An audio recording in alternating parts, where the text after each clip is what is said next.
Welcome everyone to my channel, and today I'm going to talk about a game called The Lantern. It's a print and play game that's available on itch.io for $5.95 as of this recording, and it was originally a Spanish game, or it was the original language was Spanish, but the creator of The Blind Archivist also released an English version. Now, I was searching on Christmas Day for a new solo game that I could get into because everyone had opened all their presents, and I was back in my hotel room and looking for something, and I stumbled across this game, and I couldn't find out much about it, to be candid, but I went ahead and took the plunge, and there were a few things I immediately fell in love with. It's a really cool story, very simple. It's on a trifold brochure, so the rules are it's a very small footprint, which is always important to me, and I tend to play things digitally so that I don't have as much tear down. I just don't have as much space where I can leave huge games out all the time. So that really intrigued me. The artwork is amazing, and what I also found very cool that I did not know when I first purchased it is it comes with an implementation already on playingcards.io. And I'm going to show that to you because I've been using that site recently for games like 52 Realms Adventures. I put that into Playing Cards website, and also Doom Pilgrim, which I'm really enjoying. And so I don't think you can get the English physical version anymore. I just don't think there were any more reprints. This was crowdfunded about a year and a half, almost 2 years ago, I believe, in March 2023. So you can reach out to the Blind Archivist, but I think right now your best bet is to do the print and play version and or use the Playing Cards website, which I'm going to show you today, and then I will start doing some playthroughs that I'll upload and show you how I'm using it, because I've made some modifications to those Playing Cards files just to make the table look a little bit more how I wanted it to look, but it's a great implementation right out of the box. So we will get into the game in a second. The last thing I would say is after I bought it, I did look around to see who might be covering the Lantern, and honestly, I couldn't find many at all except for the Lone Adventurer. And I was really excited to see that he did some coverage of this game because he is somebody that I've followed for some time. And if you are into solo playing, which you probably are if you came across my site, and if you haven't found the Lone Adventure yet, I would strongly encourage you to take a look at his site. He plays a lot of the games that I really find interesting as well, and I tend to play on my site as well. So definitely check him out if you haven't already. So with that, I'm going to get in first to the assets that come with the game when you buy it. So I'm going to switch to a PDF screen for a second. So this is the trifold brochure, and this is the English rules. So solo exploration game. The game system, so it might be a little bit hard. I don't have this fully blown up, but I'll just flip through this quickly. But you have a mechanic around the forest. The forest is plunged into darkness, and the only light that illuminates it is the flame. So this is a game about resources. You have things like flame wood, you have supplies, and things that you have to continue to develop or create or manufacture in order to continue your journey. And the basic premise, and I don't think I pulled up the actual summary of the game, I might have, but the basic premise is you've lost someone in the woods and you have found a lantern, and it's up to you a bit to fill in the details behind what happened. Who did you lose?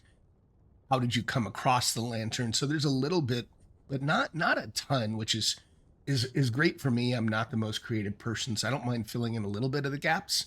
But if this were, a ton of like really in depth uh, determining, figuring things out, having to roll on Oracle tables, I don't always love that. So this really strikes a chord with me.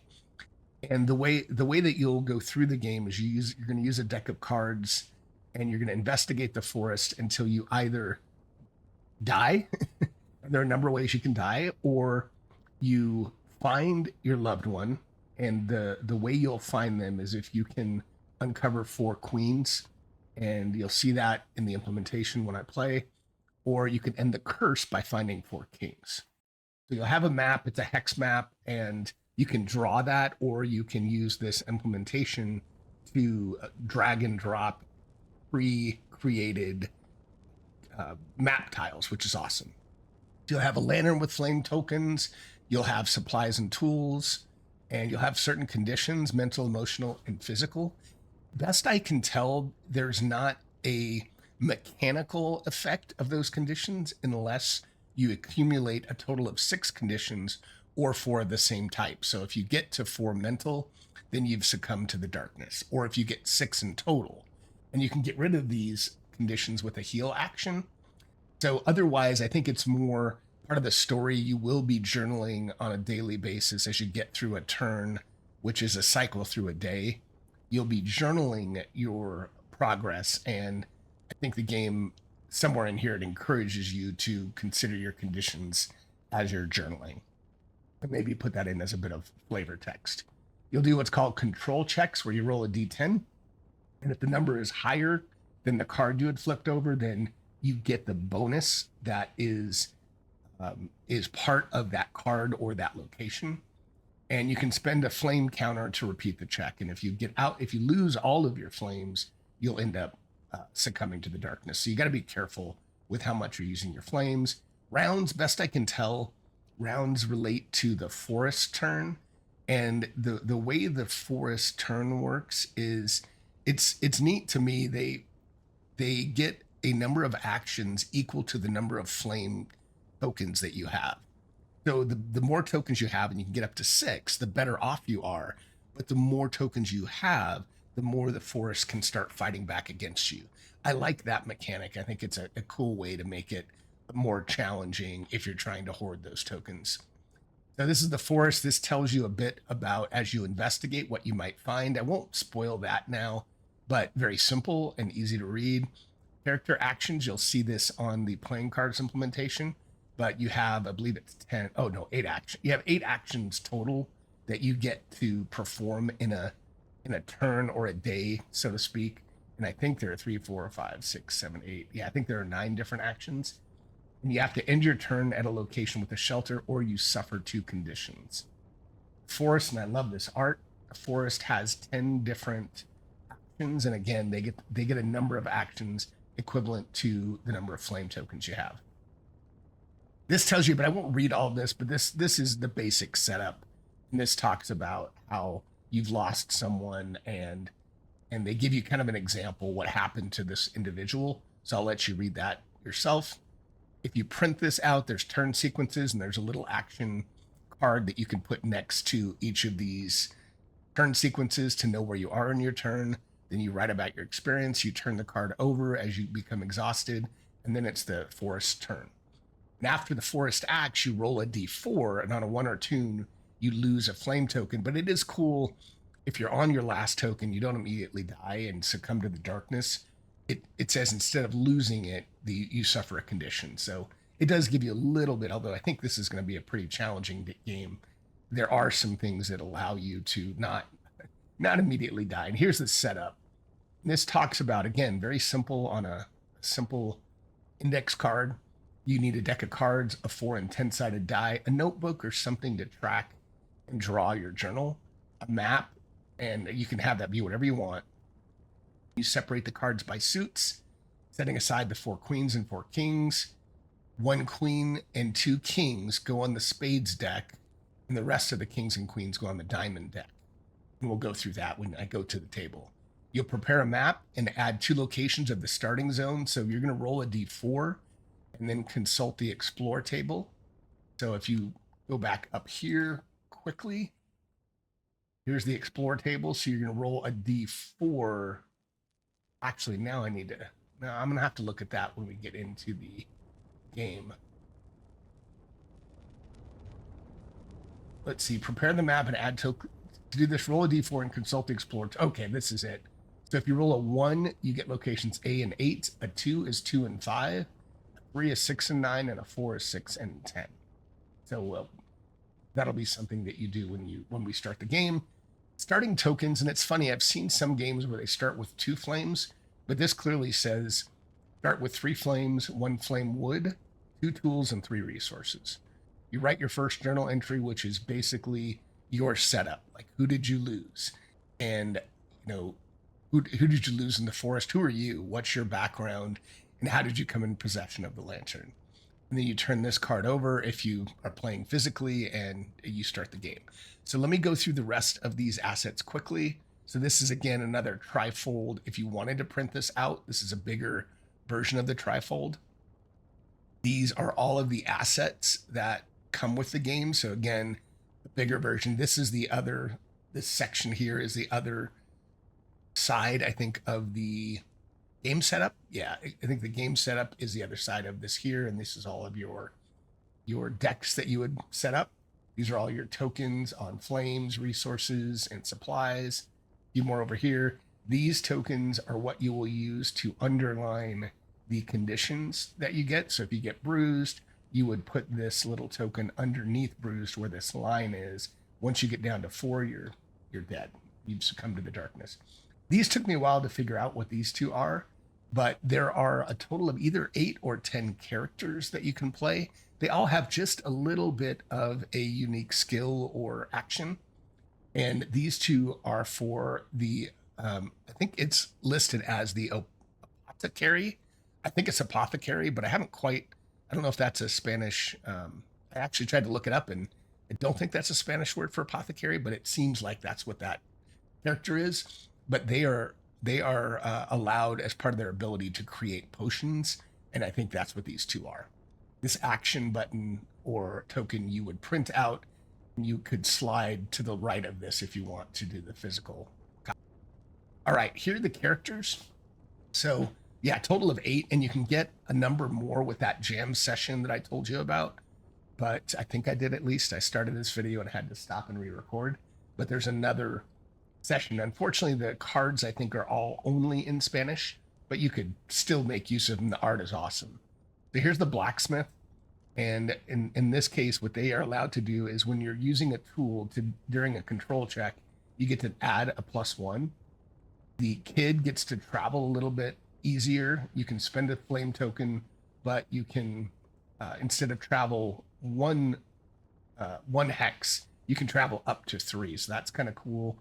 The peddler, there's an action where you can trade. It doesn't cost an action for the peddler. So here's the apothecary, I think.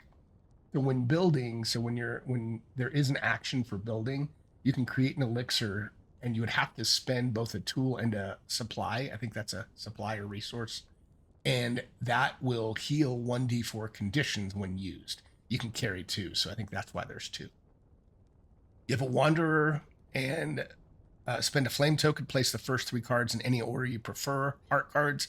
So that's kind of cool. I assume that you can look at those and then maybe put them back in the deck in the order you want, I think. Scholar, you can draw 3 cards, keep 1, and pick 2 back at the bottom. So you have a little bit more knowledge maybe of the forest. The groundskeeper, you only suffer 1 condition. So if you sleep and you're not in a location with a, it's not called a camp, but it's something like that. Now I'm forgetting the term. But if you don't have a certain symbol on that card, then you normally take 2 conditions. But in this case, you can re-roll a failed lantern check as well. And I think that is at the end of your turn, you roll a d4, and a 1 or a 2, you lose a flame token. So I think what that's saying is you can re-roll that if you did roll a 1 or 2 and try one more time to succeed at that check. The woodsman, when you're chopping wood, yields an extra +1 flame wood per action. So that's kind of cool. And then finally, just a sheet with some bigger tokens. And these are cool. I actually copied these and put these were not part of the playingcard.io implementation, but I included these, which I'll show you. So, all right, that's enough of the PDF. We're going to jump in to the actual playingcard.io implementation. Okay. So when you get your files, you're going to get a folder with all of the playingcard.io. Go into this. Here's my file. We're going to go into the playingcards.io. I created a few files, but most of these are all, they come directly with the game. Okay, these PC .pcio files. So you can see there's a map, a hex map, and then there's one for each character. So I just started with the Woodsman to show you, and most of this is exactly how it comes when you buy the game and upload the game into playingcards.io. I created a shuffle explore, and these are pretty easy to do, but I created an action because if you run out of explore cards, you can just shuffle this deck. So I created a little action to do that. And let's see, what else did I do? I also, the way the game comes, I believe it has your starting equipment up here. I created a little separate collection for my starting equipment. So at the beginning of the game, you would put these where they need to go. So this is your tool section. You start with tool. These are your supply section. You'd start with 3 of those. And I didn't create collections for these. I think that's fine. You get 1 flame wood, and then you get 3 lanterns. Like I said, I've seen some people start with 2, but everything I've seen, it starts with 3. That's your starting. And the reason I did that is as you go through the game, and let's just say you get conditions. So I'll get a bruise condition. Maybe I get alienated and I get another injured. And then you are, let's say you're exploring with the deck and you click on explore, then you would look for that 8 of hearts in your, and I'll show you what you would do in the lantern map.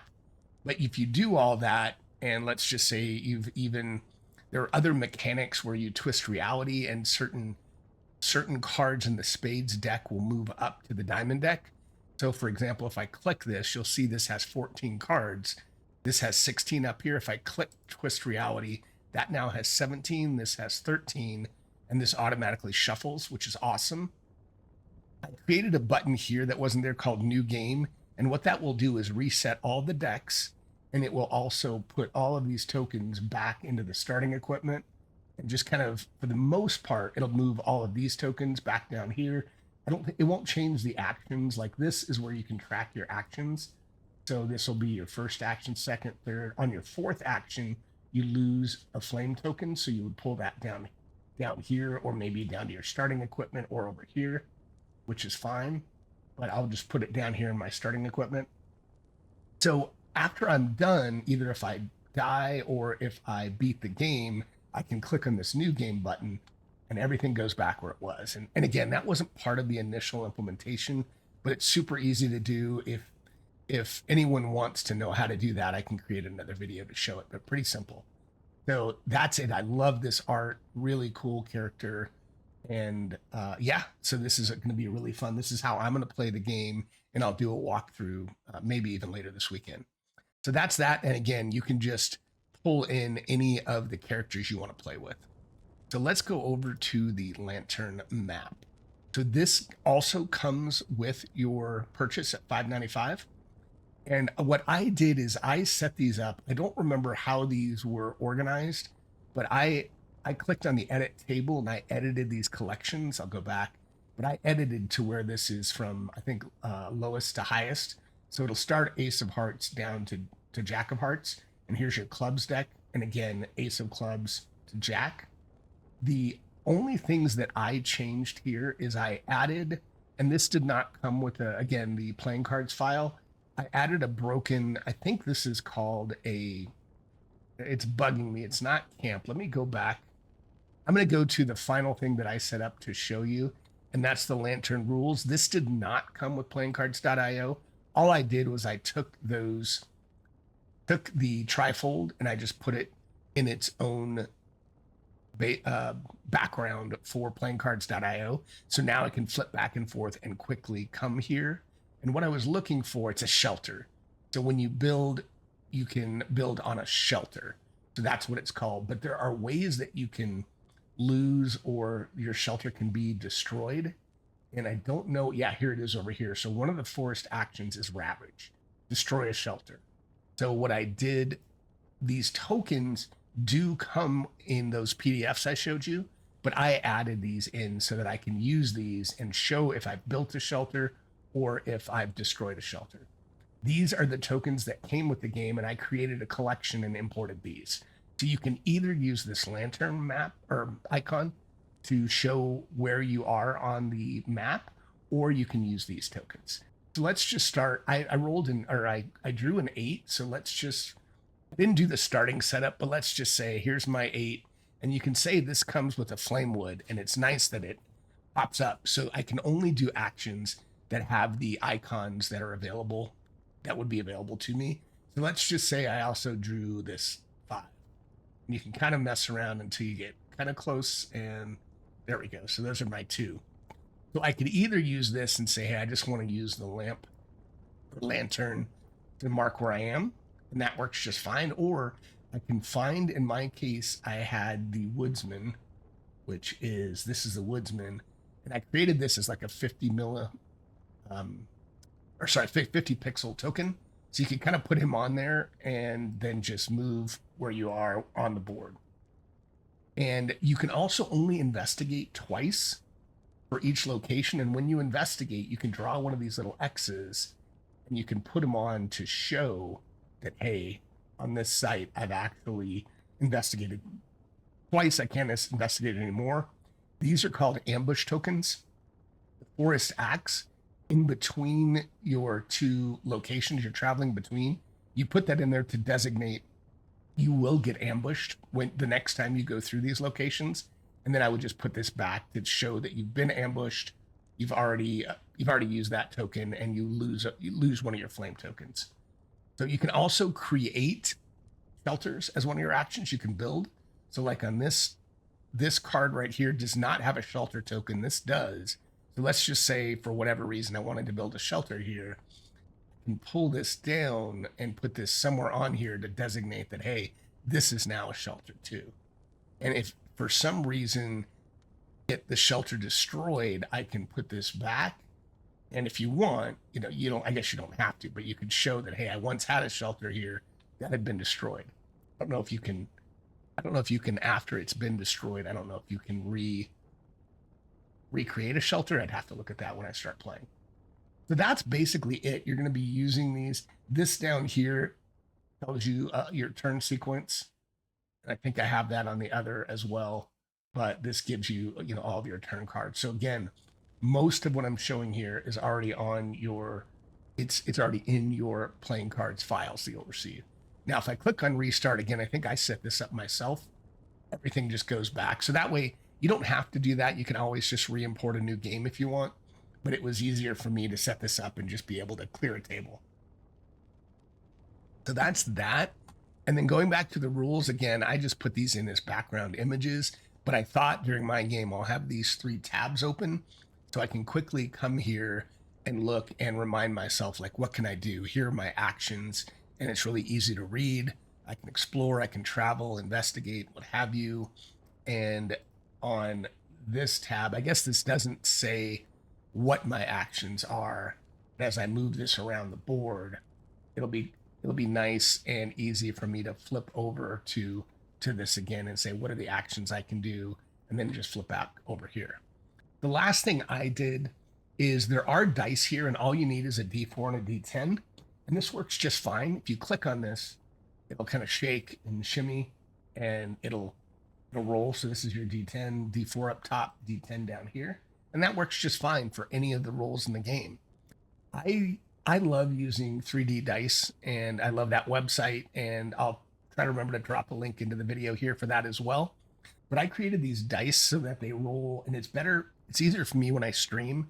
So if I'm rolling for the action of the forest, let me go back to here. You can pick these, and so if the forest gets 3 actions, what you would do, let's just say, let's go back here and say, hey, I've got my 3 flame tokens.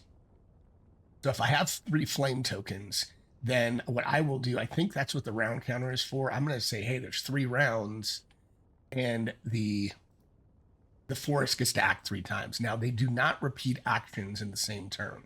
So either you can pick it if there's something thematically you think makes sense, you can pick 3, or you can randomly roll. So again, you can roll this 3d10 and or this 1d10 and say, all right, I got an 8.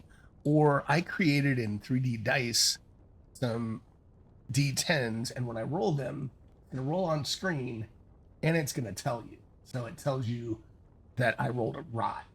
I rolled a 4, and I just set up my dice so that it automatically tells me what I do. So I can just go down here.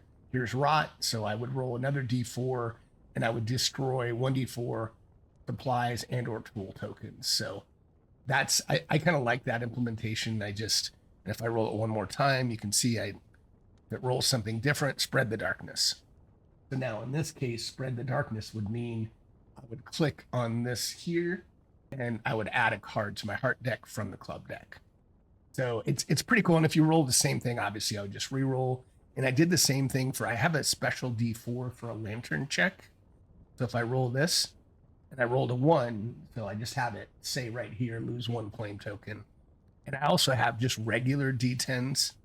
So if I just need to roll a D10, but it's not related to those specific actions, and a D4, if I need to roll for those supplies, I just have a regular D4. So I did that. You can do that easily in 3D Dice for free if you like that as well. But again, if you just want to use what's right out of the box here, these dice work just fine. And that's mainly it. So again, you can reset, new game, and I think what I'll do, I probably already went way too long. I didn't plan on going almost a half an hour to explain the setup, but I really like this implementation. And I think for $6 game, to have a print and play version as well as a full implementation in playingcards.io I think is amazing. So I am going to do another video shortly and try to start getting in and playing and see how I do. So thanks for watching, and let me know if you have any questions on the setup or if I can help you in any way. Till next time, happy gaming.